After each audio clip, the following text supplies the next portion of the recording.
पहुंचने से पूर्व यह मोदक प्रस्तुत होंगे। भोलेनाथ!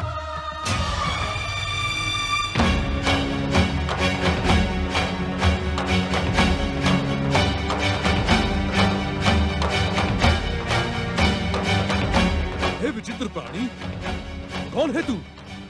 हट जा मेरे मार्ग से। हमें अपने आराध्य भगवान शिव के दर्शन करने हैं। विचित्र प्राणी मैं हूँ अथवा तुम? क्या तुम्हें इतना भी विवेक नहीं कि यह समझ सको कि इस परम पावन कैलाश की शांति को भंग करना भयंकर अपराध है? हे विचित्र प्राणी, पहले ये बता कि तू है कौन और हमारा मार्ग रोकने का अधिकार तुझे किसने दिया? मुझे यह अधिकार आपके आराध्य भगवान शिव ने दिया है। उनकी आज्ञा है कि माता पार्वती के कक्ष में किसी को प्रवेश करने न दिया जाए। ओ, हमें माता पार्वती के नहीं, अभी तो अपने आराध्य भगवान शिव के दर्शन करने हैं। इस प्रकार हंसकर तू हमारा अपमान कर रहा है, गजमुख। अर्थात अब तो तुम मुझे पहचान गए। अब अपनी भी पहचान बता दो परशुधारी, क्योंकि मुख से तो तुम ऋषि लगते हो, किंतु ऋषि हाथों में पशु धारण न करके कमंडल धारण करते हैं। इस कारण तुम ऋषि नहीं हो सकते, ये तो सिद्ध हो गया। हम कौन हैं? ये तुम जैसे विचित्र प्राणी को बताने की हमें तनिक भी आवश्यकता नहीं है। हमें भीतर देखने दो, कहीं हमारे आराध्य भगवान शिव शंकर भीतर तो नहीं है? ये कैलाश का नहीं, माता पार्वती के कक्ष का द्वार है। यदि कैलाश द्वार पर प्रहरी होता तो तुम भीतर ही ना आ पाते। मूर्ख बालक, मेरा मार्ग अवरुद्ध करके तूने अपने सर्वनाश को आमंत्रित किया है। सावधान! शिव त्रिशूल से टकराने का दुस्साहस न कर, अन्यथा तू यहाँ से जीवित नहीं लौटेगा।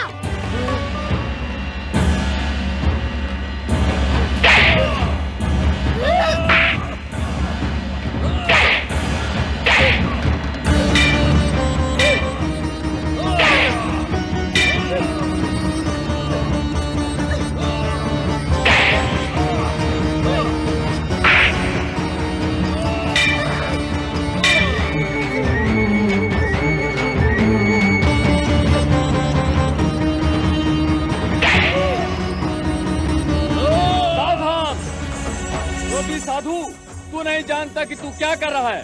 तू किससे टकरा रहा है? ये अग्र पूजा के अधिकारी हैं, पार्वती नंदन श्री गणेश हैं। शीघ्र कैलाश से लौट जा, नहीं तो तू अपने इन प्राणों से हाथ धो बैठेगा।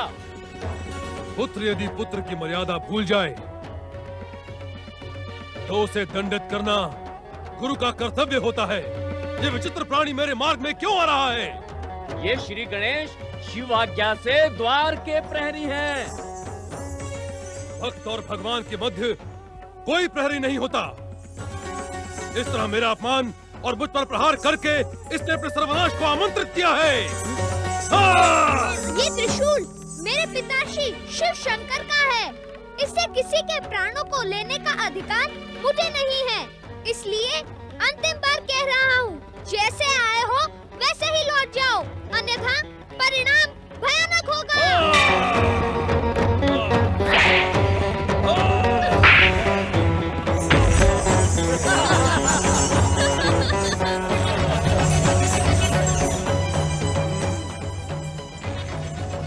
धन्य है तुम्हारा पराक्रम बालक।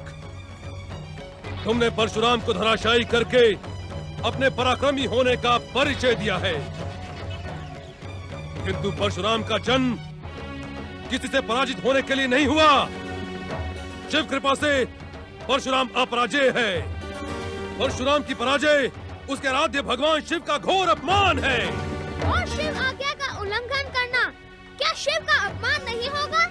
अभी भी कहता हूँ, जैसे आए हो वैसे ही लौट जाओ।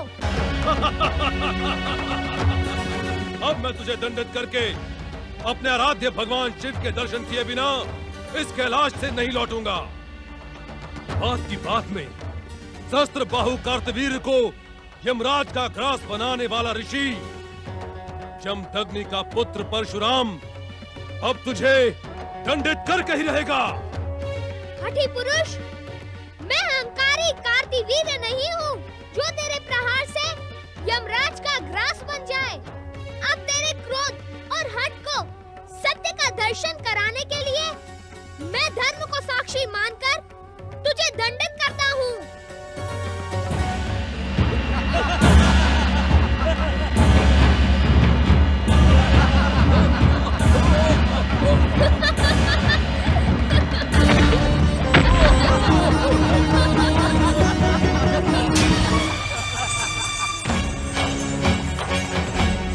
पराक्रमी बालक, तेरा पराक्रम तो वास्तव में प्रशंसनीय है।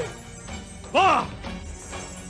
किंतु मैं भी परशुराम हूँ, जिसका प्रतिशोध और प्रतिरोध कभी थमने का नाम नहीं लेता। मैं अपनी शिव भक्ति को दांव पर लगाकर अपने आराध्य भगवान शिव का नाम लेकर तुझ पर प्रहार करता हूँ।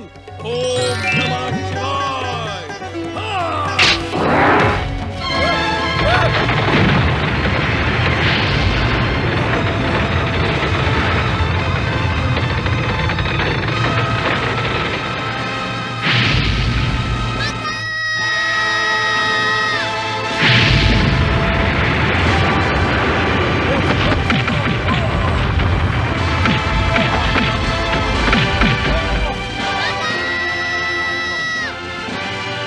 श्री गणेश,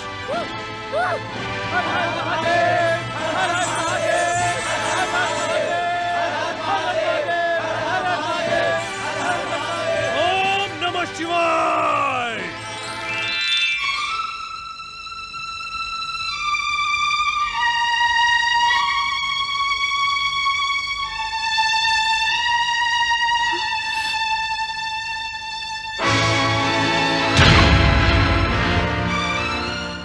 ये अनर्थ तुम्हारे साथ किसने किया पुत्र गणेश? परशुराम तुम? क्या तुमने प्रहार किया मेरे गणेश पर? उत्तर दो, अन्यथा मेरा क्रोध तुम्हें भस्म कर देगा। नंदी, भृंगी, शिवगणों, उत्तर दो। श्री गणेश पर प्रहार करने का दुस्साहस किसने किया? माता, इन्होंने आते ही क्रोधित होकर हम सबको प्रताड़ित किया और श्री गणेश से युद्ध करने लगे। माता, इन्हीं के परशु प्रहार से श्री गणेश का बायां दांत खंडित हुआ। तुम्हें चोट तो नहीं पहुंची पुत्र? नहीं माता, मुझे चोट नहीं पहुंची। अभी तो मेरे बाएं दांत को पहुंची है और अब मैं एक दंत बन गया। परशुराम, बालक गणेश पर परशु प्रहार अनुचित था। श्री गणेश को हमने ही आदेश दिया था इस कक्ष का पहरा देने के लिए। दया करे हे दया निधान, कृपा करे हे कृपा निधान, क्षमा करे हे क्षमा निधान। मैं वास्तव में इन्हें पहचान नहीं पाया और भयानक अपराध कर बैठा। प्रभु, मुझे क्षमा करें। तुम्हें क्षमा करने का मुझे कोई अधिकार नहीं है परशुराम। तुम्हें क्षमा मांगनी है तो श्री गणेश से मांगो, उनकी माता गौरी से मांगो। नहीं, मैं तुम्हें क्षमा नहीं करूंगी परशुराम। तुम क्षमा के योग्य हो ही नहीं। क्रोध और प्रतिशोध ने तुम्हारे विवेक को नष्ट कर दिया है। तुमने इतना भयानक अपराध किया है जिसका दंड तुम्हें भुगतना ही पड़ेगा।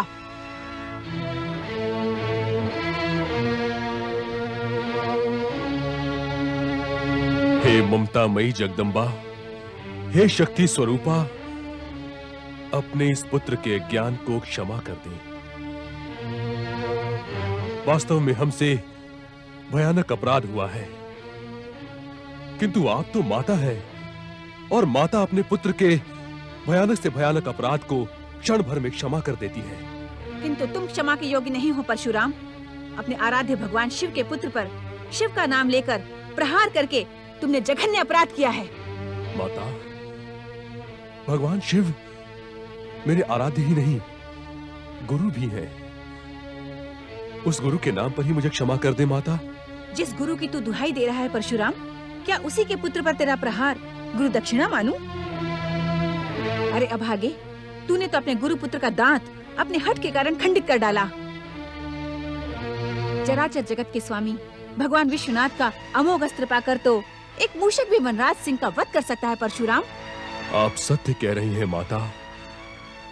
मैं भगवान शिव की भक्ति को साक्षी मानकर श्री गणेश को आहत करने में सफल हुआ।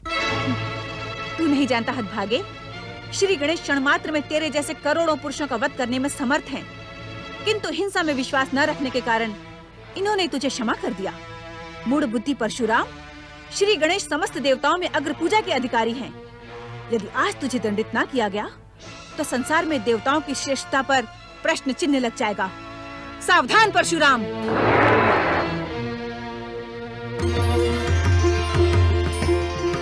श्री गणेश, जिस प्रकार तुम हमारे श्री महागणेश के अवतार हो, उसी प्रकार श्री परशुराम भगवान श्री हरि विष्णु के अंशावतार हैं। तुम्हें एक दंत बनाने के लिए ये लीला हमारे द्वारा ही रची गई थी। इस कारण माता पार्वती के क्रोध से परशुराम जी की रक्षा करो तथा इन्हें उचित सम्मान प्रदान करो।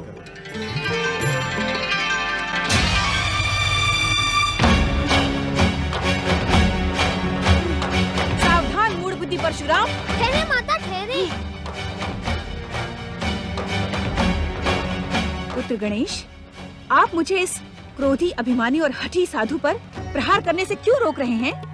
क्षमा करें माता, महर्षि परशुराम आपके क्रोध के नहीं, सम्मान और कृपा के पात्र हैं। ये तुम क्या कह रहे हो पुत्र गणेश? जिसके अहंकार ने अग्र पूजा के अधिकारी गौरी पुत्र श्री गणेश पर प्रहार करने का दुस्साहस किया हो, तुम उसे हमारे सम्मान और कृपा का अधिकारी बता रहे हो? आप क्रोध का त्याग करें माता। महर्षि परशुराम जगत पालक भगवान श्री हरि विष्णु के अंशावतार हैं। परम देव श्री महागणेश की कृपा से अभी अभी मुझे इस सत्य का ज्ञान हुआ है कि इन्होंने जो कुछ भी किया वह हमें एक दंत बनाने के लिए परम आवश्यक था।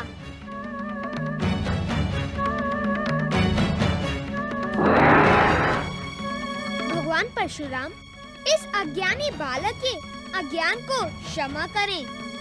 उस समय मेरी आंखों पर अज्ञान का आवरण पड़ा था, इसी कारण मेरे द्वारा उत्तेजित किए जाने पर आपका क्रोध जाग गया और आपने अपने परशु प्रहार से मुझे एक दंत बना दिया। भगवान, अपनी इच्छा मात्र पर आप मेरा मस्तक भी उड़ा सकते थे, किंतु भयानक क्रोध के मध्य आपका धैर्य प्रशंसनीय है। मुझे क्षमा कर दे भगवान। आप धन्य है माता, और धन्य है आपका ये पुत्र श्री गणेश। इन्होंने मुझे अज्ञानी को न केवल अपनी महानता अपितु मुझे सत्य का भी ज्ञान करवाया। मुझे क्षमा करें माता। भगवान परशुराम, जिस प्रकार मेरे द्वारा प्रकट किए श्री गणेश का मस्तक कटकर गजानन बनना आवश्यक था, उसी प्रकार इनका एक दंत बनना भी स्वयं श्री महागणेश की लीला का एक अंग था। न आप लज्जित हो, न मुझे लज्जित करें। जो कुछ भी हुआ वो शुभ ही हुआ, ये समझकर क्षोभ का त्याग करें और श्री गणेश को बुद्धि, सिद्धि और सफलता का आशीर्वाद प्रदान करें। माता, मैं तो स्वयं परम देव श्री महागणेश के अवतार, अग्र पूजा के अधिकारी गजानन श्री गणेश के आशीर्वाद का आकांक्षी हूं। श्री गणेश ने माता मुझे ज्ञानी को सत्य का ज्ञान करवा के धन्य कर दिया। माता, किसी भी व्यक्ति को क्रोध करने से पूर्व धैर्य, संयम और विवेक से उस स्थिति पर विचार कर लेना चाहिए। अग्र पूजा के अधिकारी श्री गणेश शक्ति स्वरूपा माता पार्वती को ये परशुराम बार बार प्रणाम करता है। शक्ति स्वरूपा माता पार्वती श्री गणेश भगवान परशुराम की। शक्ति स्वरूपा माता पार्वती श्री गणेश भगवान परशुराम की। एक दंत श्री गणेश की, गौरी पुत्र श्री गणेश की।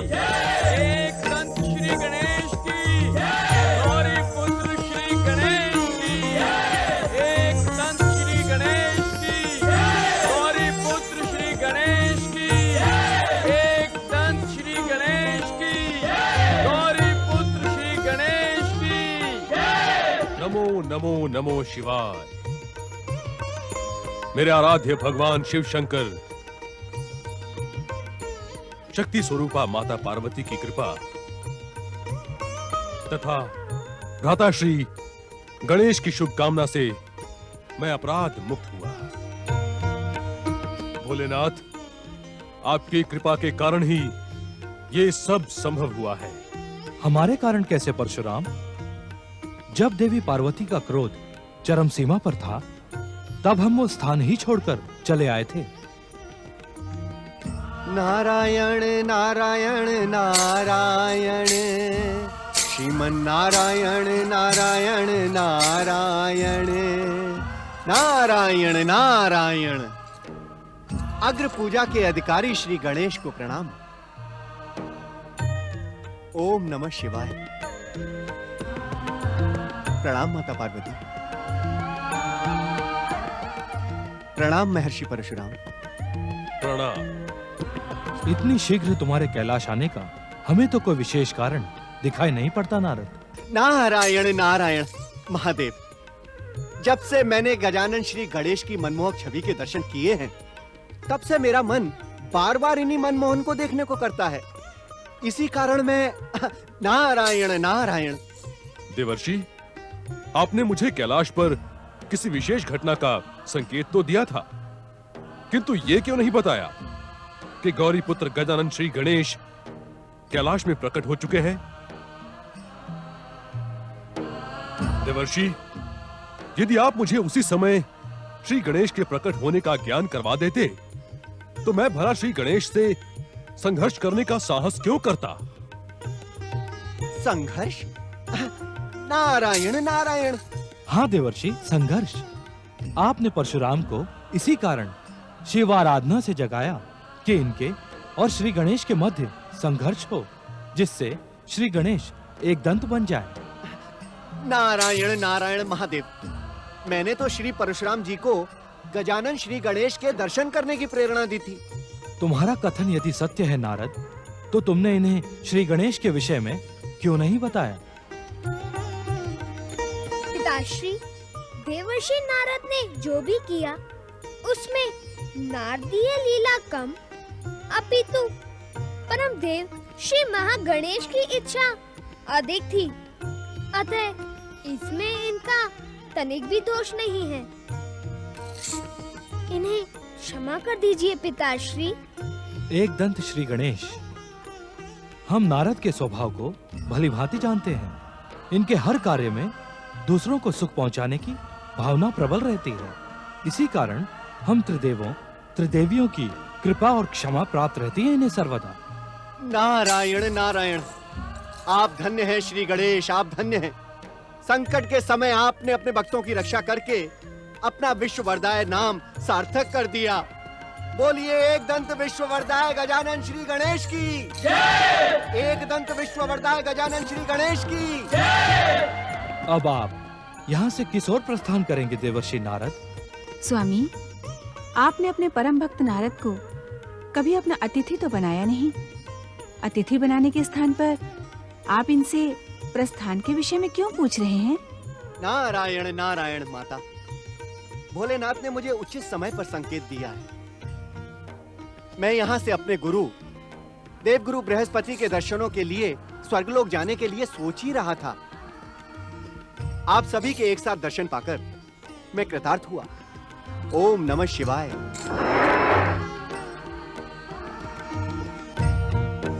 गजानन श्री गणेश की जय। गौरी पुत्र श्री गणेश की जय।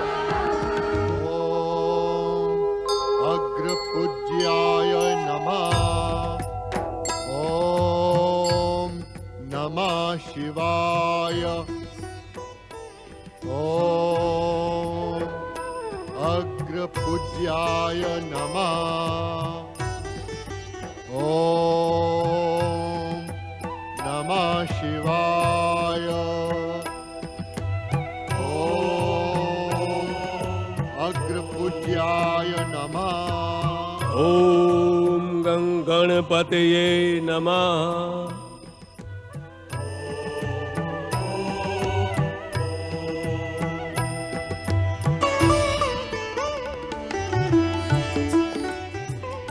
मेरे मित्र वामदेव, मैं कब से तुमसे मिलने के लिए आतुर था। लगभग हर दिन यही सोचा करता था कि अवसर आने पर तुम्हारे आश्रम जाकर तुमसे भेंट अवश्य करूंगा।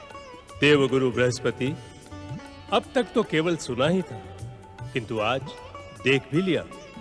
मैं कुछ समझा नहीं, क्या सुना था और क्या देख लिया? स्वर्ग लोक के निवासी स्वर्ग के सुख और वैभव में ऐसे खो जाते हैं कि उन्हें पृथ्वी लोक के अपने मित्रों का ध्यान ही नहीं रहता।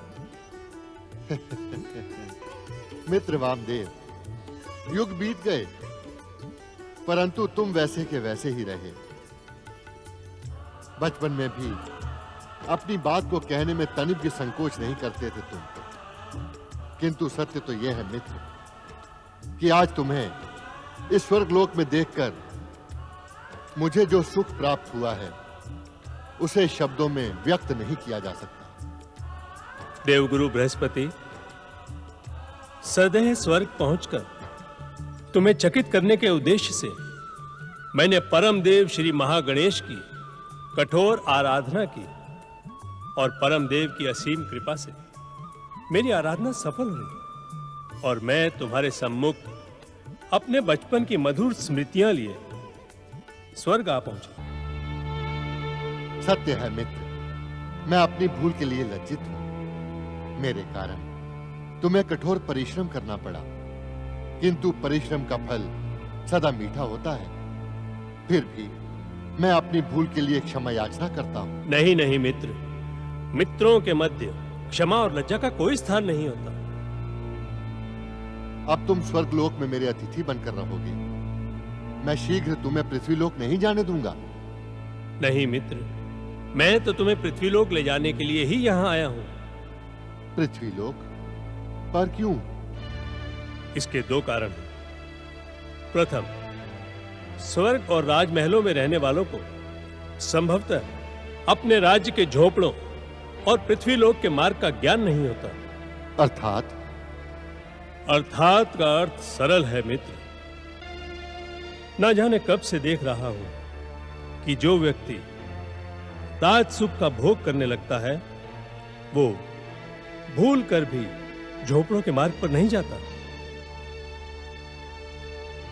मित्र वामदेव, मैं अपनी भूल की क्षमा याचना कर चुका हूं। मैं भूल का स्मरण नहीं करवा रहा हूं, जो देखा है वही कह रहा हूं कि झोपड़ों से तो हर मार्ग राजमहलों की ओर जाता है, किंतु राजमहलों से कोई भी मार्ग झोपड़ों की ओर नहीं जाता।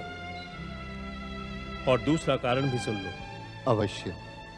दूसरा कारण है मेरा भय। भय? पर क्यों? स्वर्ग और राजमहलों के विलासी वातावरण में प्राय पृथ्वीवासी भ्रमित हो जाते हैं और अपना शेष जीवन इसी चकाचौंध में बिताने का निश्चय कर लेते हैं। कहीं हम भी। नारायण नारायण। प्रणाम देव गुरु बृहस्पति। नारद, इन्हें भी प्रणाम करो। ये मेरे बचपन के मित्र और परम देव श्री महागणेश के भक्त वामदेव हैं। तुम्हारे लिए गुरु के ही समान है। वामदेव, मेरे शिष्य को किसी परिचय की आवश्यकता नहीं। ये देवों के ऋषि और त्रिदेवों के भक्त नारद हैं। प्रणाम ऋषि वामदेव। नारायण नारायण। गुरुदेव, परम देव श्री महागणेश की कृपा से गौरी पुत्र गजानन श्री गणेश एक दंत बन गए हैं। आप उनके दर्शनों के लिए कैलाश नहीं पधारे? शिष्य नारद, कैलाश जाने के लिए सौभाग्य की आवश्यकता होती है और महादेव शिव शंकर का अब तक मुझे कोई भी संकेत प्राप्त नहीं हुआ है। देव ऋषि, भोलेनाथ का संकेत प्राप्त होते ही हम दोनों मित्र एक दंत दयावंत श्री गणेश के दर्शन हेतु कैलाश पर्वत जाएंगे। मित्र बृहस्पति, मैंने कुछ अनुचित तो नहीं कहा? अपनी तप साधना से अनेक सिद्धियां और परम देव श्री महागणेश की कृपा प्राप्त करने वाले वामदेव आपका कथन अनुचित हो ही नहीं सकता। नारायण नारायण, आप जैसे परम सिद्ध पुरुषों एवं ऋषियों को वहां पाकर भोलेनाथ, माता पार्वती एवं श्री गणेश निश्चित ही प्रसन्न होंगे। आप जैसे तपस्वियों के लिए तो कैलाश के द्वार सदैव ही खुले रहते हैं। नारायण नारायण। मित्र वामदेव, नारद के कथन का अर्थ समझ रहे हो? भली भांति समझा मित्र। हमें समस्त आचार विचार त्याग कर इसी समय एक दंत दयावंत गजानन श्री गणेश के दर्शन हेतु कैलाश पर्वत जाना चाहिए। शुभ कार्य में तनिक भी विलंब नहीं करना चाहिए। प्रणाम देवगुरु, प्रणाम देवर्षि, प्रणाम ऋषिवर। कहे पवन देव, बृहस्पति आश्रम में मैं आपका क्या प्रिय करूं? देवगुरु, देवराज इंद्र ने आपको इंद्र सभा में आमंत्रित किया है। इंद्र सभा में आमंत्रित करने का कोई विशेष कारण? हाँ देवगुरु, आज देवराज इंद्र ने इंद्र सभा में नृत्य और संगीत का विशेष आयोजन किया है। ऋषिवर, आप भी नृत्य और संगीत का आनंद ले। मित्र वामदेव, इंद्र सभा चलने के बारे में क्या विचार है? देवगुरु बृहस्पति, आप इंद्र सभा जाएं और मुझे पृथ्वीलोक लौटने की आज्ञा दें, क्योंकि एक बार आपके साथ कैलाश जाने का निश्चय करके मैं अकेला नहीं जाऊंगा। जाओगे तो तब जब मैं तुम्हें जाने दूंगा। मैं इतने शीघ्र तुम्हें स्वर्गलोक से जाने नहीं दूंगा। अभी तो तुम मेरे साथ इंद्र सभा चलो। वहां पर अप्सराओं का नृत्य और गंधर्वों का संगीत तुम्हारा मन मोह लेगा। देवगुरु, मुझ तपस्वी का संगीत और नृत्य से क्या संबंध? संबंध नहीं है तो हो जाएगा। तुम चलो तो सही। मित्र, कैलाश पर्वत जाने का निश्चय करने के पश्चात संगीत और नृत्य की सभा में जाना क्या उचित होगा? उचित और अनुचित का विचार हम बाद में कर लेंगे। अभी चलो। नारद, आज्ञा करें गुरुदेव। तुम भी हमारे साथ इंद्र सभा चलो। नारायण नारायण, जैसी आपकी आज्ञा गुरुदेव। मैं कुछ समय इंद्र सभा में ही बिता लेता हूँ। नारायण नारायण। आओ चले।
ऋषि, तूने जानबूझकर मुझे गिराया है।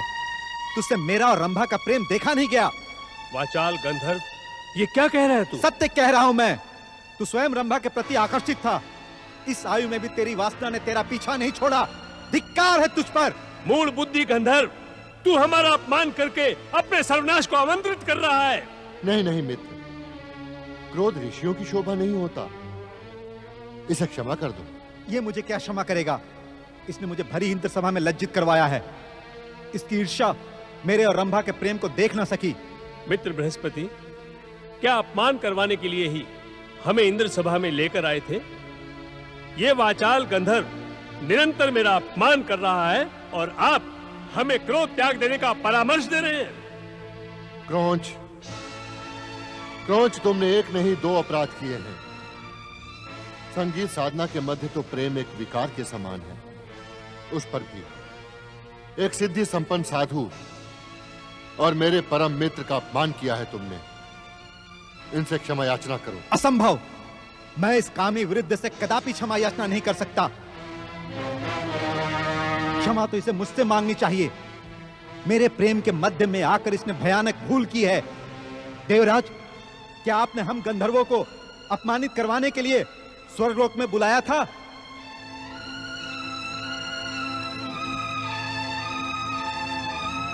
हमारे मित्र वामदेव से क्षमा मांगो क्रौंच, अन्यथा परिणाम अनर्थकारी होगा। मुझे अनर्थकारी परिणामों का भय ना दिखाएं देवगुरु। यदि इस वृद्ध ने मुझसे क्षमा याचना न की तो परिणाम आप सबके हित में भयानक होगा।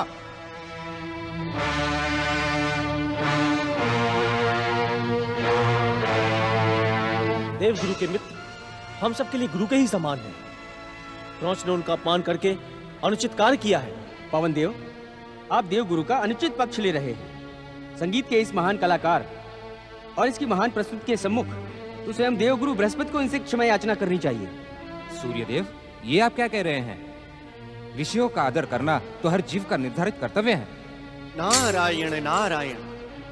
क्रौंच, महान तपस्वी वामदेव से क्षमा याचना करके तुम अपने सौभाग्य में वृद्धि ही करोगे। मेरा सौभाग्य इन जैसे व्यक्तियों पर आधारित नहीं है। देवराज इंद्र, आप इस वृद्ध से कहें कि हमसे क्षमा मांगे, अन्यथा हम गंधर्व अपने अपमान का प्रतिशोध आप देवताओं से लेंगे। आप बिना कारण ही तर्क को कुतर्क और वाद को विवाद बना रहे हैं क्रौंच। सावधान देवराज इंद्र, आप भली भांति जानते हैं कि स्वर्ग और पृथ्वी लोक के मध्य गंधर्व लोक स्थित है और हम गंधर्व देवताओं का पृथ्वी लोक पर जाना रोक देंगे और देवताओं के लिए पृथ्वी लोक पर होने वाले यज्ञों को हम